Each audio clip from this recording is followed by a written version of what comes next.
Ако ви е смачено постојано да настинувате, тогаш време е да научите неколку техники за превенција. Ке се изненадите дека воопшто не е тешко да спречите појава на настинка. Се што треба да направите е да воведете мали промени во вашите секојдневни навики и да му кажете збогом на болното грло, затнатиот нос и здодевната кашлица. Секоја болест има свои знаци кои може да се наречат предсимптоми и кои го навестуваат нејзиното доаѓање. Ако научите навреме да ги препознаете, тогаш ќе можете навреме да реагирате и да ја спречите нејзината појава. Ова се првите знаци дека настинувате и начините како да го спречите тоа. Вашата енергија се намалува. Ова особено се забележува на работното место, кога има потреба од одржување рамнотежа на енергијата, со цел да се завршат обврските навреме. Ако на крајот на денот се чувствувате поуморно од вообичаено, има шанси да развивате настинка. Решение: најдете време да се одморите и опуштите. Хроничниот стрес го уништува имунитетот, правејќи го неспособен да се избори против болестите. Почнувате да чувствувате гребење во грлото. Настинките представуваат болести на респираторниот систем и затоа најдобро можат да се препознаат во горниот дел од телото. Секако, тука на мета прво е грлото. Решение: правете гаргара со солена вода. И покрај тоа што може да ви звучи смешно, оваа навика ќе ви помогне да го намалите воспалението и насобирањето на мукоза. Почесто го дувате носот. Ако го правите ова почесто, тогаш нема сомнение дека е во прашање настинка. Областите околу носот и синусите се првите што ги манифестираат симптомите на вирусот на настинка. Решение: бањајте се со жешка вода. Тоа е најдобриот лек за сите назални симптоми. Парејата од жешката вода го намалува отекувањето во назалните мембрани и секако го олеснува дишењето. Притисок во синусите. Многу често може да почувствувате болка или притисок околу синусите доколку развивате настинка. Симптомите вклучуваат главоболка, притисок, насолзени и уморни очи. Решение: јадете пилешка супа, бидејќи електролитите што ги содржи. Секако, и комбинацијата од топлина и сол се одлични за хидратација. Имате затнат нос. Ако забележите дека не можете да дишате лесно преку носот, веројатно назалните патишта се предмет на вирусна инфекција. Важно е да се справите со овие симптоми пред настинката целосно да се развие, а решението за тоа е да пиете многу течности. Хидрирањето на телото ќе овозможи постојано навлажнување на назалните мембрани. Почесто кашлате.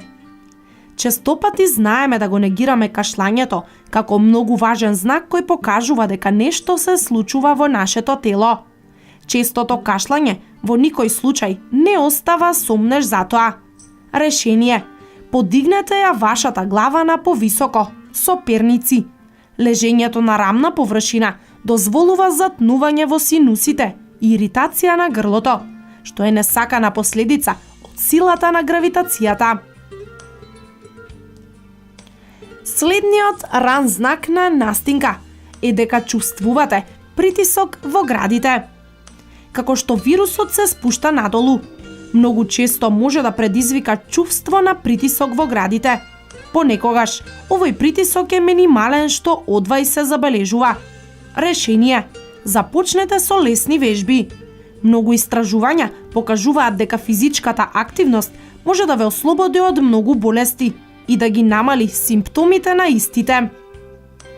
Се чувствувате уморно.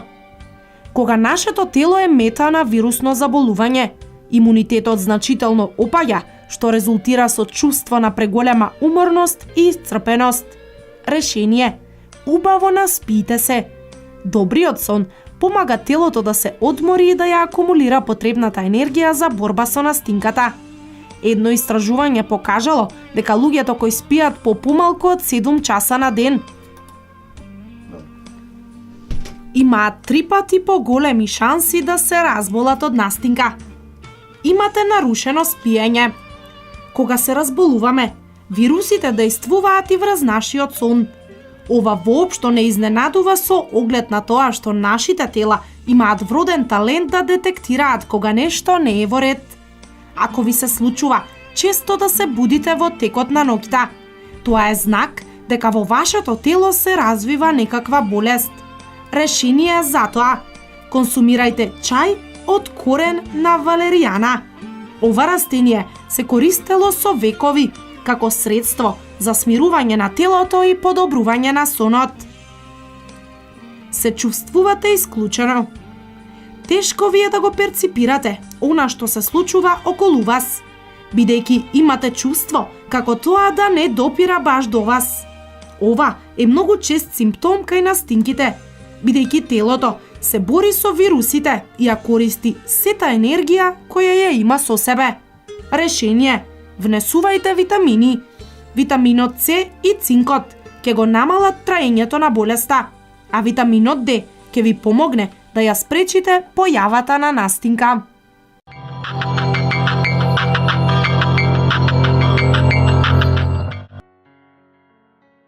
Недостатокот на железо е најчеста форма на недостаток на минерали во телото, особено кај децата и бремените жени. Недоволното внесување на железо во исхраната може да предизвика анемија, поголема подложност на болести и инфекции, па дури може да предизвика предвремено породување кај бремените жени. Се поставува прашањето колку железо треба да се внесува дневно. Жените на возраст од 19 до 50 години треба да внесуваат 18 мг железо на ден и неверојатни 27 мг во текот на бременоста, доколку пак на мажите на таа возраст им е потребно само 8 мг. А каков тип на железо треба да се внесува? Постојат два вида на железо: од животинско потекло, односно така наречено хем железо, и железо од растителни извори или не хем железо. Во исхраната важно е да се внесуваат и двата вида на железо. Месото, како црниот дроб и другите внатрешни органи од животните, се некои од најдобрите извори на хем железо, кој истовремено содржи и други минерали, витамини и протеини. Говедскиот црн дроб е неверојатно богат со железо и содржи околу 5 мг по парче, што е над 1/4 од дневната потреба на возрастните жени. Свинскиот црн дроб е дури и подобра опција, бидејќи тој е попосен и содржи повеќе железо и витамин С. Сепак, црниот дроб треба да се јаде во умерени количини, бидејќи тој е богат со холестерол. Бремените жени треба да го ограничат јадењето на црн дроб поради високите нивоа на витамин А, кој пак е поврзан со вродени дефекти кај децата. Доколку не сте баш голем љубител на црниот дроб, овој тип на железо можете да го внесете во организмот со јадење други намирници богати со железо, како што се жолчките од јајце, кои содржат 3 мг по половина чаша, како и црвеното месо, што содржи 3 до 4 мг на 100 грама месо. Семки од тиква. Оваа популарна закуска е преполна со железо. Едно чинивче со цели семки содржи повеќе од 2 мг, додека едно чинивче со лупени семки содржи неверојатни 10 мг, што ги прави семките од тиква одличен додаток на јадењата богати со железо. Овие семки можат да се комбинираат во лебови и други печива, или пак да се користат во салати.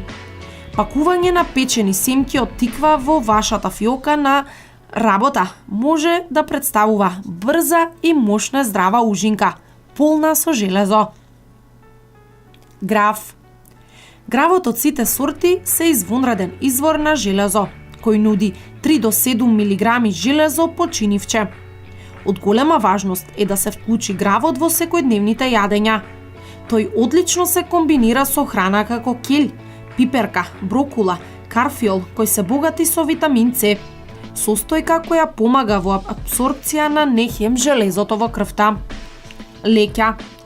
уште едно легуминозно растение, кое вреди да се спомене кога железото е во прашање. Варената леќа, покрај изобилството од растителни влакна, го намалува холестеролот и помага да се задржи стабилно ниво на шеќер во крвта, а нуди и повеќе од 6 мг железо по чинивче. Леќата исто така е исклучително разновидна состојка во кујната, што ја прави одличен додаток во се, од супи и салати до хамбургери и десерти. Спанак.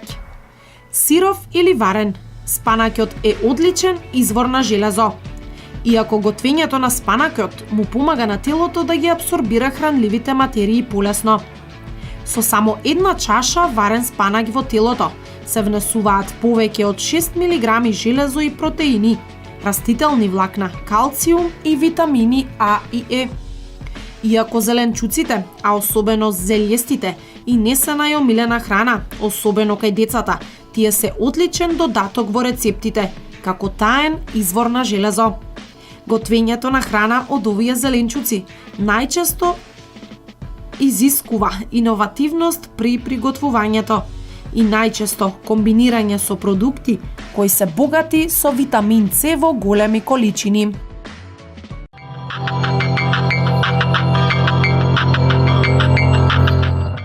Значи, екипите на јавното предпријатие Степион се нонстоп на терен, дежурство е 24 сата, нонстоп се посипуваат улиците со песок и со абразивен материјал и со сол, така да еве овие главните улици повеќе што се да можат граѓаните ги вршат овие основни функции. Инаку се прави интервенција за одблокирање на повеќе локални патишта, инаку завршени се на Драгоево, односно на Љуботен, на Долани, Пиперово, Лесковица, денес се работи на Суво грло Пушче, ќе работиме исто на локалниот пат према Брест и Македонија пат требаше да заврши према да го одблокира патот према Драгоево Селце. Ќе видиме каква е состојбата тука, ако заедно во соработка со Македонија пат ќе помогнеме ние тука да можеме да го блокираме и тој пат.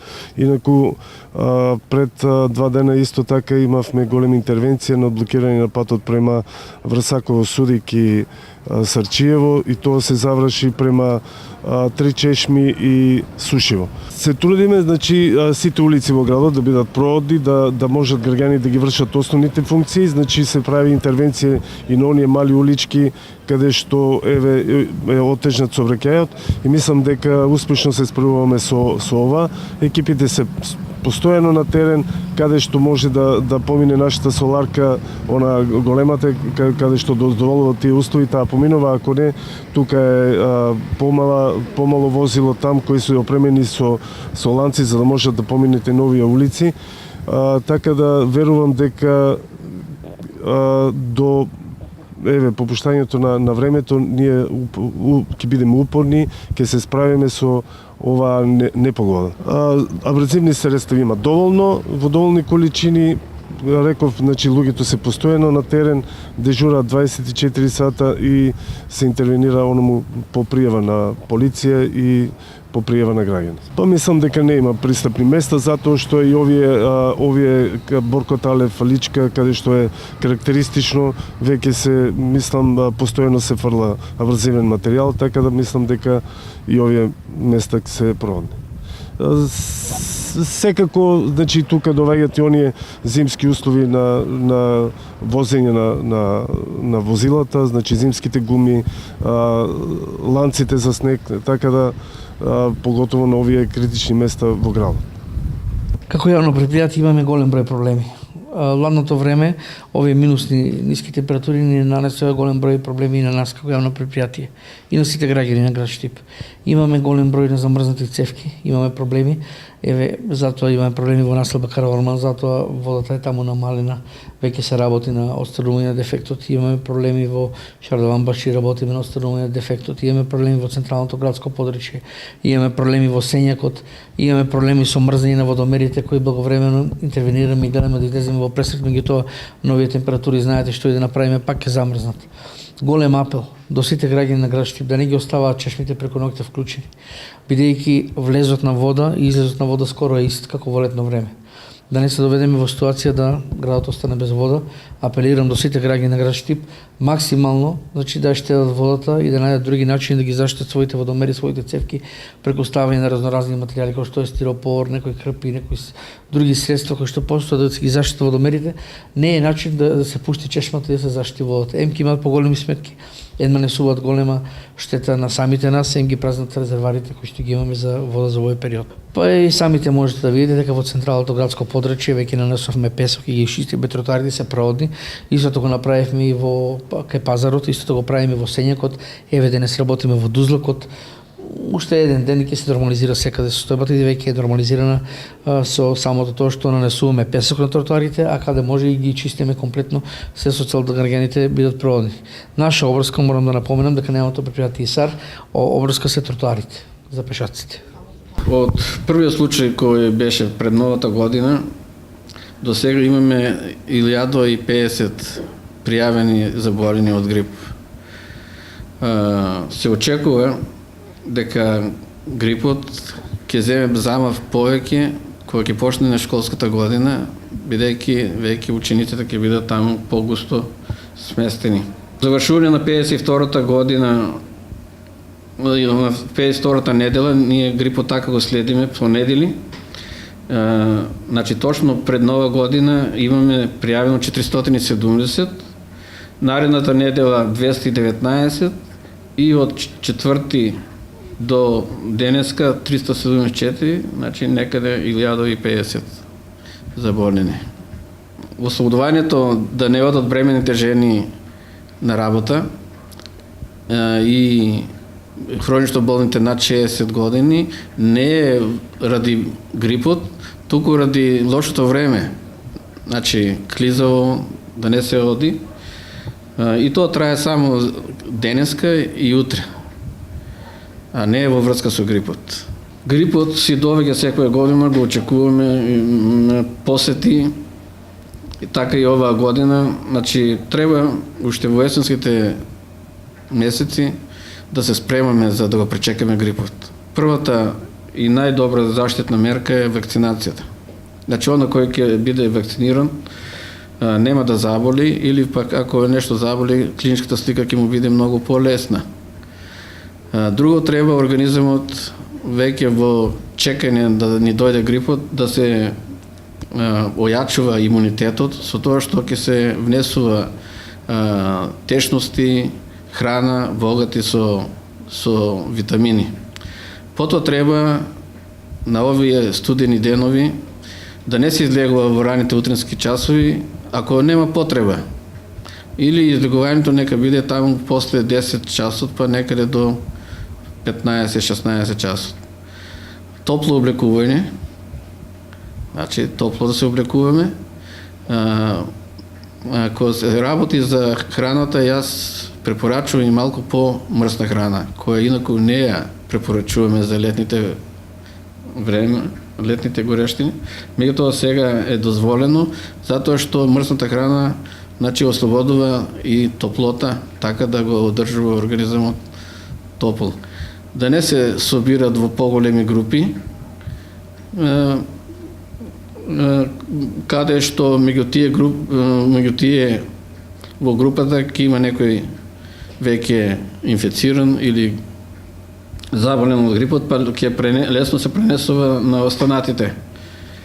Да не се престојува во близок контакт со болен од грип. Потоа да се проветруваат просториите каде што има болен од грип и останатите простории, кога ќе започне школската година, да се врши проветрување на просториите меѓу секој час, исто така и во градинките, да се врши дезинфекција по-редовна и по-честа. Овие ниски температури поради снегот и ниските температури ќе можеби да влијае малку во намалување на патогеноста на вирусот, значи на неговата способност да предизвикува заболување. Меѓутоа тоа е привремено. Од четврток, петок веќе температурите нема да бидат такви како што се сега, така да грипот ќе си го даде своето